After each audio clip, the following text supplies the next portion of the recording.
श्री स्वामी समर्थ. माझ्या व्हिडिओमध्ये सर्वांचं स्वागत आहे. आत्ता श्रावण महिना सुरू आहे. श्रावणातले सर्व दिवस खूप महत्त्वाचे असतात. आपण श्रावण महिन्यामध्ये प्रत्येक दिवशी सेवा करत असतो, कारण की या महिन्यामध्ये केलेल्या सेवा आपल्याला फळ देणारे असतात. त्यामुळे आपण प्रत्येक दिवशी सेवा करत असतो. आणि श्रावण महिन्यामध्ये सर्वात जास्त सेवा केली जाते ती म्हणजे शिवशंकरांची. त्यामध्ये आपण शिवशंकरांचं रुद्राभिषेक करू शकतो किंवा रुद्राध्याय वाचू शकतो. त्याचप्रमाणे शिवशंकरांचं महात्म्य, शिवशंकर स्तोत्र असे सेवा करतो. परंतु आपल्या स्वामींना आपल्याला विसरायचं नाही, तर आपल्या स्वामींच्याही सेवा करू शकतो आपण. आणि स्वामींच्या ह्या महिन्यामध्ये केलेल्या सेवा हे आपल्याला फळ देणारे असतात. त्यामुळे उद्या आहे गुरुवार, तर आपल्याला गुरुवारी काही सेवा करायच्या असतात. त्यामध्ये आपण कोणकोणत्या सेवा करू शकतो, तर आपण गुरुचरित्र सारामृताचं पारायण करू शकतो. जर तुम्हाला शक्य असेल तर आपण गुरुचरित्राचं 21 दिवसांचं 11 दिवसांचं पारायण करू शकतो. आणि हे पारायण आपण कधीपासूनही सुरू करू शकतो, असं काही नाही की गुरुवारी केलं पाहिजे.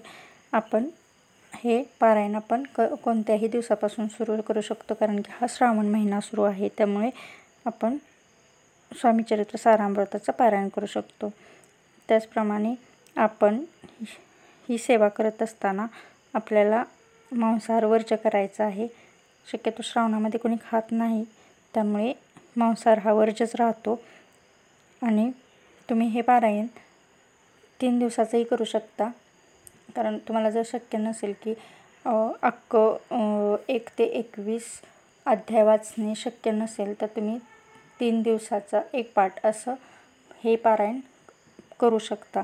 कारण की रोज 7 आपण अध्याय वाचू शकतो आणि 3 दिवसात एक पाठ किंवा एक पारायण पूर्ण करू शकतो. त्याचप्रमाणे तारक मंत्राची सेवा आपण करू शकतो. तारक मंत्र आपण 11 वेळा पठण केल्यामुळे ती सेवाही आपण संकल्पयुक्त करू शकतो. तीही सेवा खूप प्रभावी आहे. त्याचप्रमाणे 11 माळी जप. जर तुम्हाला कोणतीही सेवा करण्यासाठी वेळ नसेल किंवा आणि काही अडचणी असतात आपल्या घरगुती, त्यामुळे आपल्याला जर सेवा करणं शक्य नसेल, तर आपण 11 माळी जप ही खूप प्रभावी सेवा आहे.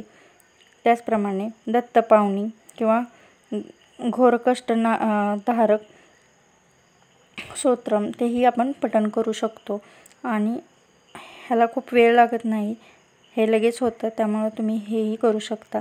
त्याचप्रमाणे आपण गुरुचरित्राचं पारायणही करू शकतो. गुरुचरित्राचं पारायण कसं करायचं, तर आपण नेहमी जसं गुरुचरित्र वाचतो 7 दिवस आणि 8व्या दिवशी आपण जसं सांगता करतो, त्याचप्रमाणे गुरुचरित्राचं पारायण आपल्याला करायचं आहे. आणि आपण हे गुरुचरित्राचं पारायण कोणत्याही दिवसापासून सुरू करू शकतो. असं काही नाही की पुस्तकात दिले त्याप्रमाणेच करावं, कारण की आपल्या या श्रावण महिन्यामध्ये आपण कोणत्याही दिवशी ते सुरू करावं. फक्त ते 7 दिवस वाचायचं आहे आणि 8व्या दिवशी आपल्याला सांगता करायचं आहे. गुरुचरित्र पारायणाचे आपल्याला खूप अनुभव असतात. आपण गुरुचरित्राचं जर आधी पारायण केलं असेल, तर आपल्याला गुरुचरित्राचे अनुभव आले असतील. गुरुचरित्र हा 5वा वेद आहे, त्यामुळे ह्याचे आपल्याला खूप अनुभव आलेले असतात. त्यामुळे गुरुचरित्र पारायण तुम्ही एक तरी करावं. तर गुरुचरित्रमध्ये जे नियम दिलेले आहेत तेच नियम आपल्याला सर्वजण पाळायचे आहेत. मांसाहार वर्ज्य करायचं आहे, कांदा लसूण वर्ज्य करायचं आहे. त्याचप्रमाणे ब्रह्मचर्याचं आपल्याला पालन करायचं आहे. असे हे गुरुचरित्राचं पारायण आपण करू शकता. त्याचप्रमाणे दत्तात्रेय स्तोत्रमचं पठण करू शकता किंवा दत्तबावनी ह्याचंही आपण पठण करू शकतो. त्यामध्ये आपल्याला अजून एक, गुरुचरित्राचं पारायण करत असताना आपल्याला काळे वस्त्र घालायचे नाही. खरं तर हा श्रावण महिन्यामध्ये खरं तर आपल्याला हे काळं वस्त्र हे वर्जच करायचं आहे. त्याचप्रमाणे जर आपल्याला